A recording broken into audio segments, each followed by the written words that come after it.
Un hombre entra a un restaurante concurrido con un ramo de rosas en la mano. Nadie lo nota. Nadie levanta la vista. Tiene 34 años y en Italia ya tiene condena por narcotráfico. En Ecuador, nadie lo conoce. En los puertos de Guayaquil, todos le deben un favor. Cuando el sicario desenfunda, la sala estalla en gritos. Cuando cae el cuerpo, el silencio dura exactamente lo que tarda en enfriarse la sangre.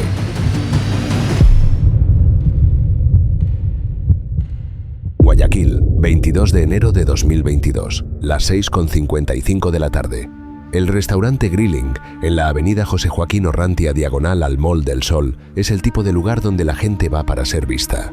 Las mesas están llenas, el ruido de la vajilla compite con las conversaciones y en la esquina del fondo, un hombre de 34 años toma su última copa de sangría en compañía de un acompañante que todavía nadie ha podido identificar. Se llama Ergis Dashi. Nació en Durrës, la ciudad portuaria más importante de Albania, a 40 kilómetros de la capital Tirana. Tiene antecedentes penales en Italia por narcotráfico. Tiene vínculos documentados con dos de las organizaciones más peligrosas de los Balcanes.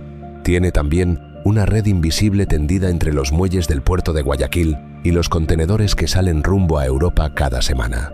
En Ecuador, sin embargo, nadie lo conoce. La Policía Nacional no tiene ningún expediente sobre él. Ninguna investigación abierta, ninguna alerta.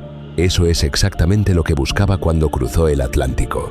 El sicario que entra al restaurante lleva el ramo de rosas en una mano y la pistola en la otra.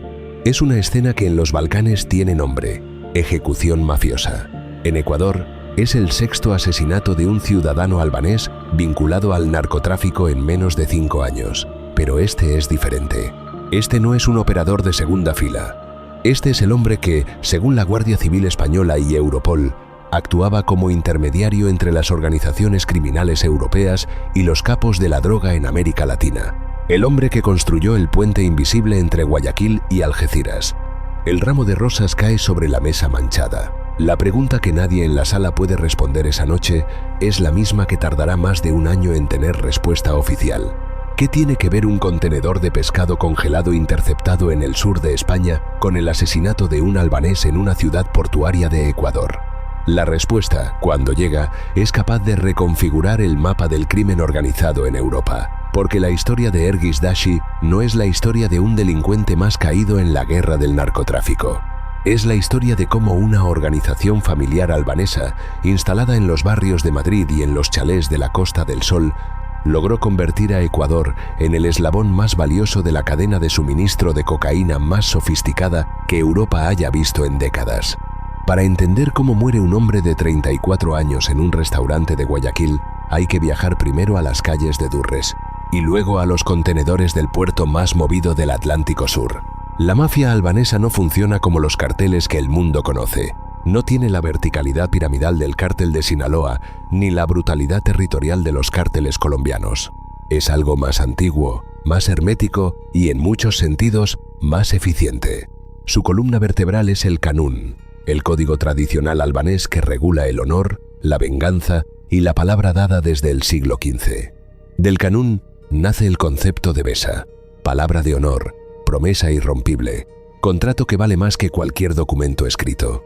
En el mundo de las mafias balcánicas, la besa no es un ritual arcaico. Es el único mecanismo de confianza que existe en un negocio donde los contratos no se firman y los acuerdos se sostienen sobre la reputación y el miedo. La mafia albanesa comenzó a expandirse en Europa occidental durante los años 90, aprovechando el caos posterior al colapso del régimen comunista. Primero llegaron a Italia, aprendieron del modelo de la 'ndrangheta calabresa, y luego se dispersaron hacia España, Bélgica, los Países Bajos y el Reino Unido. No tardaron en darse cuenta de que su posición geográfica y su hermetismo lingüístico les daba una ventaja que pocas organizaciones podían igualar. El idioma albanés es casi ininteligible para los servicios de inteligencia occidentales, y los lazos familiares de los clanes convertían la infiltración en una tarea cercana a lo imposible. Ecuador no fue un destino elegido por azar. Los primeros albaneses con vínculos al narcotráfico comenzaron a llegar al país andino aproximadamente entre 2008 y 2009, coincidiendo con el cierre de la base militar norteamericana de Manta que hasta entonces operaba como punto de control del tráfico de drogas en el Pacífico. Ese cierre dejó un vacío de vigilancia que los traficantes internacionales tardaron muy poco en aprovechar. Además, la nueva Constitución ecuatoriana de 2008 había incorporado el principio de ciudadanía universal, lo que eliminó la exigencia de visa de turismo para los ciudadanos de prácticamente todos los países del mundo, incluida Albania. Los albaneses podían entrar libremente y permanecer 90 días prorrogables. Esa política estuvo vigente hasta agosto de 2022, cuando Ecuador finalmente impuso la obligación de visa tras años de presión internacional. Ecuador, enclavado entre Colombia y Perú, los dos mayores productores de cocaína del mundo, tenía además otro activo fundamental, el banano. El país es el mayor exportador de banano del mundo, con cientos de contenedores saliendo cada semana de los puertos de Guayaquil, Puerto Bolívar y Esmeraldas hacia Europa, Estados Unidos y Asia. Un flujo de carga de ese volumen es, para cualquier organización de narcotráfico con capacidad logística, el escondite perfecto. Y los albaneses tenían esa capacidad. Los primeros en llegar establecieron contactos con los carteles locales, especialmente con los choneros, que en ese momento controlaban el flujo de drogas desde la frontera colombiana hasta el puerto de Guayaquil. La alianza fue lógica. Los albaneses ponían el capital, la ruta europea y los contactos en los puertos de destino. Los ecuatorianos ponían la logística local, el acceso a los muelles y la protección territorial. Un albanés con experiencia podía mover cocaína desde los laboratorios colombianos hasta un contenedor de banano en Guayaquil en cuestión de horas. El precio de un kilo de cocaína en Colombia rondaba los $2.000. Ese mismo kilo valía más de 30.000 en los puertos de España o Bélgica. Fue en ese contexto que el clan Farruku tomó posición en Ecuador. El clan, compuesto principalmente por personas de origen albanés unidas por vínculos familiares, llevaba años asentado en España, principalmente en Madrid y en los municipios costeros de Málaga. Sus miembros contaban con antecedentes en varios países europeos, incluidos delitos de asesinato, y al menos una decena de requisitorias internacionales activas. Su líder era Kresnik Budja, conocido en los círculos del crimen organizado como Nico, un hombre que para 2021 ya usaba hasta 10 identidades distintas con pasaportes italianos y griegos falsos y que incluso fue documentado en fotografías usando uniformes de la Guardia Civil Española para moverse por las carreteras sin levantar sospechas. El clan Farruku necesitaba un hombre en Ecuador. Alguien con contactos, con discreción y con la capacidad técnica de gestionar la logística portuaria. Eligieron a Ergis Dashi. Dashi no llegó a Ecuador para esconderse entre los albaneses de la comunidad de Guayaquil. Llegó como empresario, como hombre de negocios. Se movía en los círculos del comercio exterior, frecuentaba reuniones con exportadores y se codeaba con figuras de la escena empresarial de la ciudad portuaria.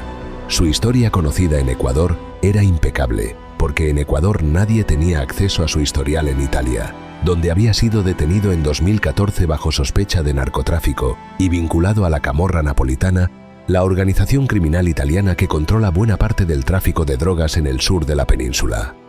En Guayaquil era, simplemente, un inversor albanés interesado en el negocio agroexportador. Lo que la investigación posterior revelará es que Dashi no operaba en solitario. Era primo de Edmond, otro albanés que también fue objeto de las investigaciones del clan. Y esa proximidad familiar no era un detalle menor. En el mundo de los Farruku, la sangre era el único pasaporte que garantizaba la confianza. Los hombres que controlaban las posiciones más altas en la organización estaban emparentados entre sí. La estructura familiar era al mismo tiempo su mayor fortaleza y su mayor vulnerabilidad. Cuando un eslabón caía, los investigadores podían tirar del hilo familiar para llegar a los demás. Pero en 2021, cuando Dashi consolidaba su posición en Guayaquil, ese hilo no estaba todavía al alcance de nadie. Dashi era el intermediario entre el clan Farruku, que operaba desde España como el brazo europeo de la cadena, y los proveedores de cocaína en América del Sur. Era el hombre que sabía qué contenedor iba en qué barco, que conocía los turnos de los escáneres portuarios y que tenía acceso a información que solo alguien con conexiones sólidas en las instituciones ecuatorianas podía manejar. Los investigadores de la Guardia Civil lo describen en sus informes como el eslabón que cerraba el circuito, el garante, la palabra de honor, la besa encarnada en un hombre de 34 años con acento balcánico y modales de ejecutivo. El sistema que el clan Farruku había perfeccionado en España se llamaba, en los informes policiales, Método Kilo Kilo. Su elegancia es criminal en el sentido más literal.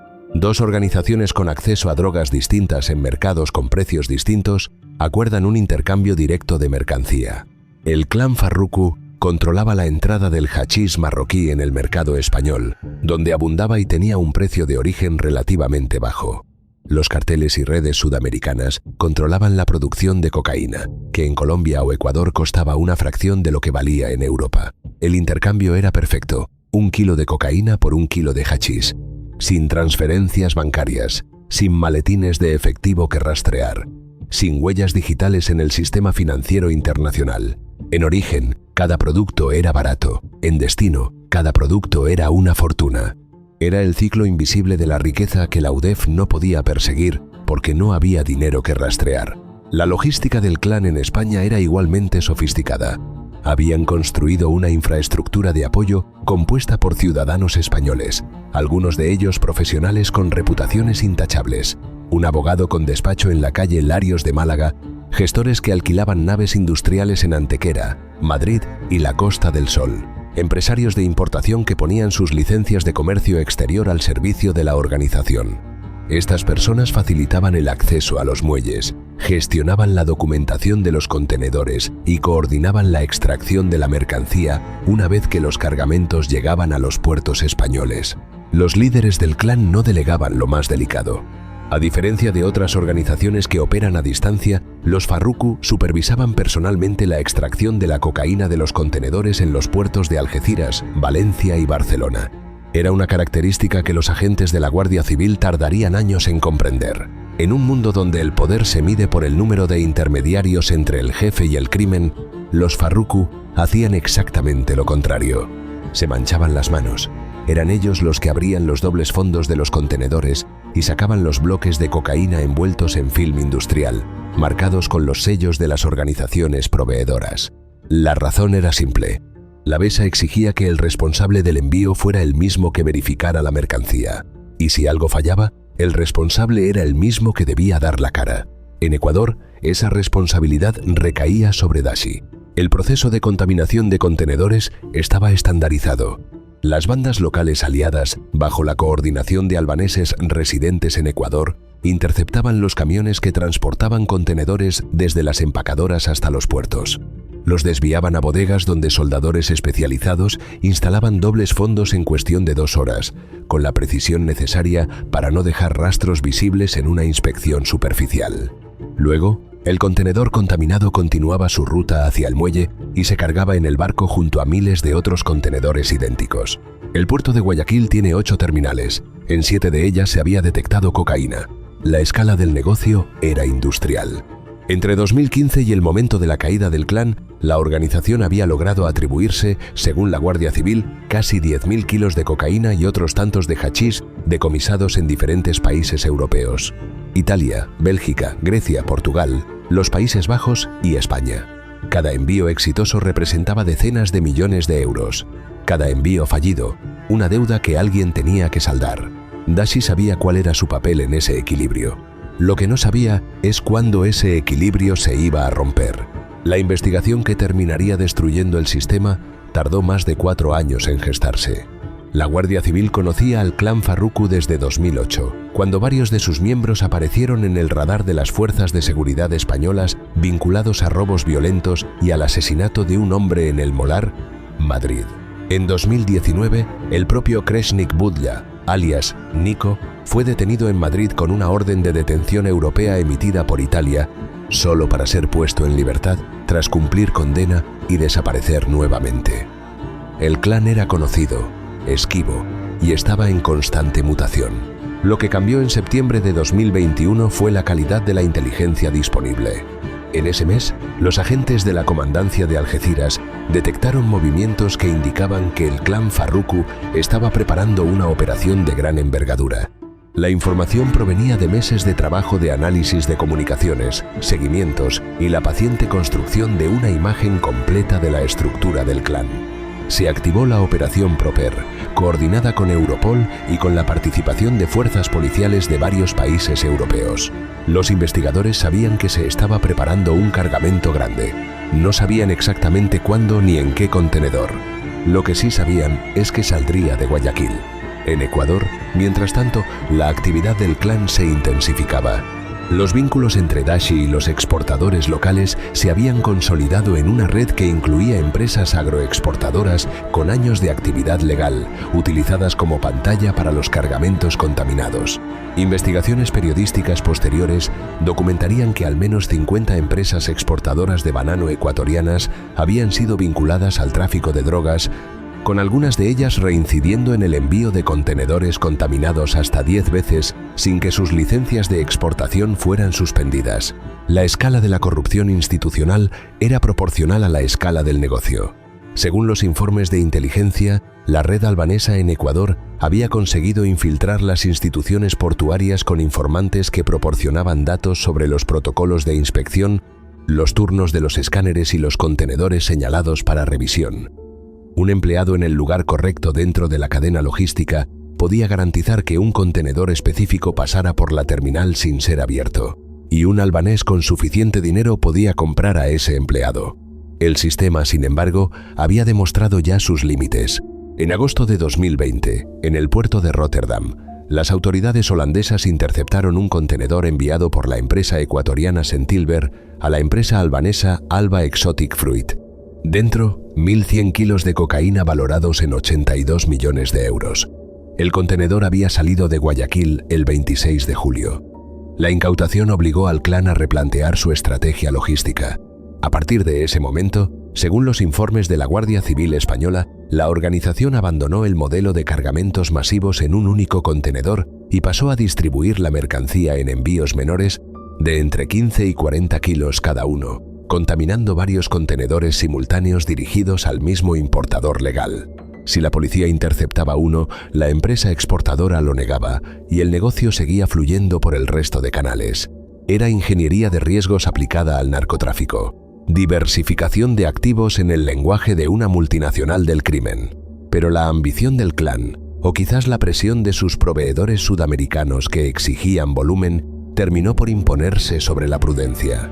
Para finales de 2021, la organización estaba preparando un envío que contradecía toda la lógica de la estrategia de dispersión que habían adoptado tras Rotterdam. 2 toneladas en un único contenedor. Era volver al modelo anterior, amplificado, como si la confianza acumulada en la ruta de Guayaquil les hubiera dado la sensación de que el sistema era invulnerable. La periodista albanesa Claudiana Lala, especializada en crimen organizado, lo describió con precisión en declaraciones a medios ecuatorianos. Cuando el envío no llega a su destino, tenemos un asesinato. Es así de simple. Los que están en Ecuador no son los cabecillas están en Dubái. Esa frase es el resumen más exacto de cómo funcionaba el sistema. Pero ese sistema tenía una complejidad que las frases cortas no alcanzan a describir del todo. La presencia albanesa en Ecuador no era uniforme ni monolítica. Había al menos 2 grandes facciones en competencia por las mejores rutas desde Guayaquil. La Compañía Bello, que operaba como una alianza horizontal de redes albanesas con presencia en el Reino Unido, los Países Bajos, Alemania, España e Italia, y los emisarios del clan Farruku, que operaban de forma más discreta y estructurada. Entre ellos y el resto de actores albaneses y balcánicos en la ciudad portuaria, la tensión era constante. Cuando un cargamento se perdía o era interceptado, no siempre era claro de inmediato a qué organización pertenecía y quién había fallado. Esa ambigüedad era también un vector de violencia. En 5 años, al menos 6 albaneses vinculados al narcotráfico fueron ejecutados en Guayaquil y sus alrededores con el mismo sello de la ejecución mafiosa. Lugares públicos, sicarios en moto, precisión quirúrgica. Cada uno de esos asesinatos respondía a la misma lógica implacable. Alguien había fallado en algún punto de la cadena y la organización enviaba un mensaje corporal visible a todos los demás operadores. En un negocio donde los contratos no existen sobre papel, el cuerpo en el suelo de un restaurante es la única firma que vale. Dashi no era el jefe, era el garante. La diferencia en el mundo de la besa es fundamental. El garante es el que responde con su vida cuando las cosas salen mal. Para finales de 2021, El clan había acumulado suficiente confianza en la ruta de Guayaquil como para planear el envío más ambicioso de su historia en España: 2 toneladas de cocaína pura, un cargamento que, en el mercado europeo, representaba 60 millones de euros. El contenedor que lo transportaría estaba registrado como merluza congelada, un producto anodino, aburrido, perfectamente calibrado para pasar desapercibido en un puerto que procesa miles de toneladas de pescado cada semana. El barco zarpó de Guayaquil con todo en orden. Los documentos eran perfectos. Los precintos estaban intactos. Dashi había cumplido su parte. Lo que ninguno de los dos lados de la ecuación podía saber es que en el silencio de un despacho de la comandancia de Algeciras, 800 agentes ya tenían ese contenedor marcado. 20 de enero de 2022, puerto de Algeciras. La mole de hierro y hormigón que actúa como la garganta sur de Europa respira a un ritmo frenético incluso de madrugada. Miles de contenedores se apilan como fichas de un dominó que nunca termina de caer. Entre todos ellos, los agentes de vigilancia aduanera de la Guardia Civil tenían marcado uno, solo uno: el contenedor procedente de Guayaquil que declaraba transportar merluza congelada. Cuando los agentes rompieron los precintos y abrieron las pesadas puertas de acero, el frío industrial golpeó de frente.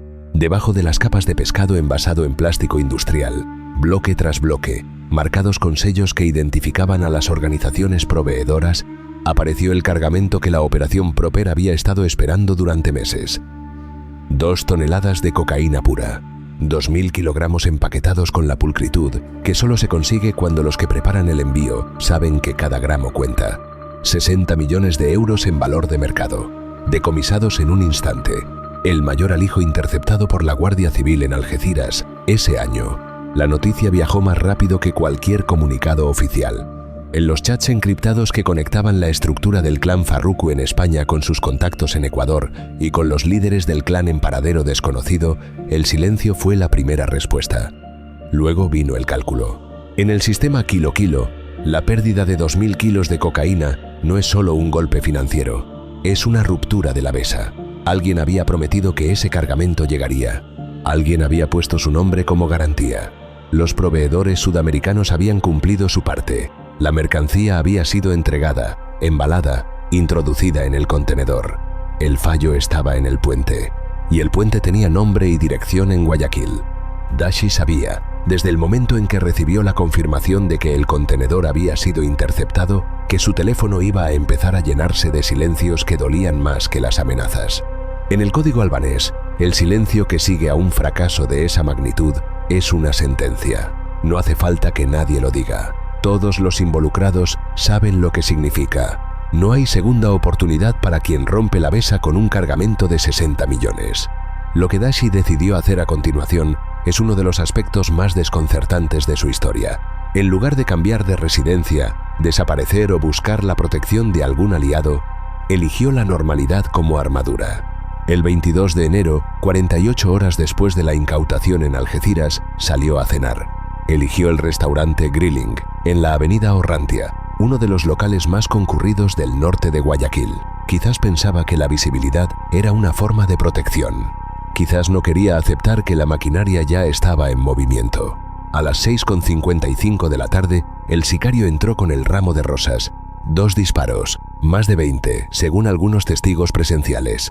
El debate sobre el número exacto de impactos refleja el horror y la confusión de una sala llena de comensales que en cuestión de segundos pasaron de cenar tranquilamente a presenciar una ejecución en estilo mafioso. El sicario huyó en moto.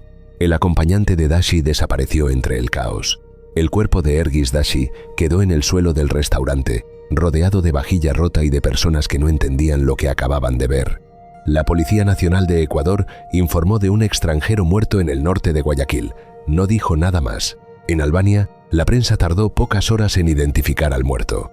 El canal TV Clan exhibió en pantalla grande el parte policial ecuatoriano. Los medios albaneses describieron a Dashi como jefe de la droga albanés y analizaron su asesinato durante días como un caso que mostraba la extensión del narcotráfico balcánico en América del Sur. La periodista Claudiana Lala fue directa. Dashi funcionaba como operario, como intermediario. Ninguno de los asesinados en Ecuador, dijo, es un cabecilla.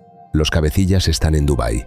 En España, La Guardia Civil procesó la información con la calma de quien lleva años esperando que el dominó empiece a caer. Porque la muerte de Dashi no cerró la investigación, la aceleró. La operación Proper, que ya tenía las 2 toneladas como evidencia central, expandió su radio de acción. Los investigadores comenzaron a trabajar para identificar y localizar a cada miembro de la estructura del clan Farruko en España, determinar su posición jerárquica y documentar su participación en operaciones anteriores. El trabajo fue laborioso y silencioso, extendido a lo largo de 15 meses. En las naves industriales del clan, diseminadas por Cádiz, Málaga, Madrid, Barcelona y Toledo, los agentes encontraron evidencias de un sistema logístico de una sofisticación que superaba lo que cualquier informe previo había anticipado. Los líderes albaneses no solo supervisaban personalmente la extracción de la cocaína de los contenedores, guardaban también un arsenal de armas diseñado para la guerra, no para la protección personal. La Guardia Civil documentó conexiones con la Ndrangheta calabresa, confirmando que el clan Farruko no era un actor independiente, sino un engranaje de una alianza transnacional que conectaba los Balcanes con la Campania italiana y las selvas de Colombia. El 12 de abril de 2023, 15 meses después del decomiso en Algeciras, más de 250 agentes de la Guardia Civil se desplegaron de forma simultánea en varias ciudades de España. 21 registros, 17 detenidos, 20 investigados más, 25 vehículos de alta gama embargados, 22 inmuebles intervenidos, 14 personas físicas y 30 sociedades mercantiles con las cuentas bloqueadas. Entre los detenidos, el cuñado y mano derecha de Nico, 4 albaneses que formaban la cúpula del clan en España, un individuo vinculado a la Ndrangheta y 6 personas de la rama logística de la organización en la Costa del Sol. También el abogado Juan Fernández, con despacho en la calle Larios de Málaga, detenido como parte de la red de apoyo profesional que daba cobertura legal a la organización. El líder, Kresnik Budja Nico, escapó. Sigue prófugo. Pero el operativo demostró algo que la investigación había ido construyendo pacientemente. El clan Farruko no era simplemente una banda de narcotraficantes. Era una multinacional del crimen con estructura empresarial, personal especializado en cada área del negocio y una capacidad de blanqueo que usaba la economía real española como plataforma. Las 30 sociedades mercantiles intervenidas operaban en sectores tan dispares como la importación de frutas tropicales, la construcción, la hostelería y los servicios de limpieza. El dinero de la cocaína compraba chalés, financiaba empresas legales y competía deslealmente en los mismos mercados donde los empresarios que pagaban sus impuestos intentaban sobrevivir. El cuerpo de Ergis Dashi fue repatriado a Albania. En Ecuador, el caso fue archivado sin detenidos confirmados en relación con el asesinato. La Policía Nacional no tenía expediente sobre él. El proceso judicial, que había intentado rastrear la red albanesa en el país a través de una investigación llamada León de Troya, iniciada en mayo de 2021, fue también archivado por falta de pruebas en enero de 2022, apenas 2 días antes de la muerte de Dashi. El cierre de esa investigación exactamente cuando el clan realizaba su operación más ambiciosa en España sería señalado posteriormente como una coincidencia que los investigadores no estaban en posición de ignorar. La muerte de Dashi, sin embargo, no fue el final del rastro. Fue el principio del desenredamiento. Al analizar las comunicaciones y los registros encontrados en las naves intervenidas durante la operación Proper, los investigadores construyeron un mapa del sistema albanés en España que iba mucho más allá de lo que habían anticipado. La organización había logrado infiltrar no solo el comercio exterior y el blanqueo de capitales, sino los propios mecanismos de supervisión institucional. La red incluía informantes en los puertos, facilitadores en las aduanas y, según las investigaciones, posibles vínculos con funcionarios de alto nivel en Ecuador que habrían desviado investigaciones para proteger los intereses del clan. Ecuador salió de ese periodo transformado. El país que en 2022 registró 4.426 muertes violentas vio ese número crecer hasta 7.592 en 2023, el año siguiente al asesinato de Dashi. En enero de 2024, el presidente Guillermo Lasso declaró la existencia de un conflicto armado interno tras el espectacular asalto armado al canal de televisión TC en plena transmisión en vivo. La violencia que había crecido en las sombras del narcotráfico transnacional había alcanzado la superficie del Estado. La industria bananera ecuatoriana quedó bajo una nube de sospecha que sus representantes calificaron de injusta, pero que los datos no permitían ignorar. Al menos 50 empresas exportadoras fueron vinculadas al tráfico de drogas. Algunas habían reincidido hasta 10 veces en el envío de contenedores contaminados.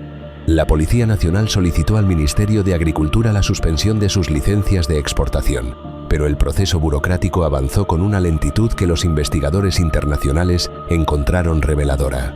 Para la Guardia Civil Española, la Operación Proper fue el golpe más significativo contra la mafia albanesa en Europa en años. Burkhard Mull, jefe contra el crimen financiero y económico de Europol, presentó los resultados en Algeciras y describió el operativo como la ruptura de la fortaleza logística de la organización en todas las fases del negocio. La coordinación internacional que hizo posible ese resultado involucró a fuerzas de seguridad de Italia, Bélgica, Grecia, Portugal, los Países Bajos y España, todos países donde el clan Farruko había intentado introducir cocaína en los años anteriores. La suma atribuida al clan en operaciones frustradas fue cercana a 10.000 kilos de cocaína y otros tantos de hachís. El valor de los activos embargados superó los 4 millones de euros. El líder todavía libre. Lo que quedó, más allá de las cifras, fue una radiografía del modelo albanés en su momento de mayor madurez. Una organización que había aprendido a usar la legalidad como el mejor de los escondites, que había construido alianzas con la 'ndrangheta italiana y con los carteles sudamericanos, y que había convertido a España en su centro logístico europeo y a Ecuador en su punto de origen preferido. Ergis Dashi fue, en ese modelo, lo que los propios investigadores llaman un operario de alto nivel. No el cabecilla, pero tampoco un subordinado cualquiera. Era el hombre que hacía posible que el sistema funcionara desde el lado americano, el que conocía los puertos, el que tenía los contactos, el que había dado su palabra. La besa que le costó la vida era la misma que había construido su poder. Y cuando el escáner de Algeciras reveló lo que escondía el contenedor de merluza congelada, ese poder dejó de existir en el mismo segundo. La periodista Claudiana Lala lo había dicho con una precisión que el tiempo confirmaría.